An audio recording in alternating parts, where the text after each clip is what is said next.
Scared to start investing? Good. That means you're smart enough to not trust TikTok finance gurus. What if I lose everything? Should I just bury my cash in the backyard again? You don't need to pick random stocks. Start with ETFs. They're safer and track the whole market. So this fruit is no-T a stock. Just automate your investments and forget about it. Automation? I trust machines now? Investing is like planting a tree. You don't dig it up every day to check if it's growing.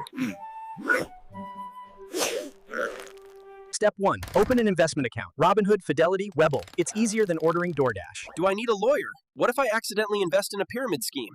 Ignore the noise. Hype investing burns faster than it grows. Doge to $1,000. Buy now or cry later.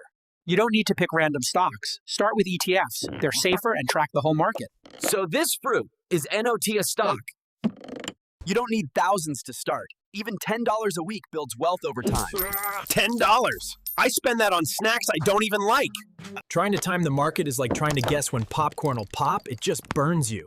What if I buy at the peak? What if I blink and it crashes? Start today. Start small. But most importantly, just start. I did it. I'm a financial tadpole.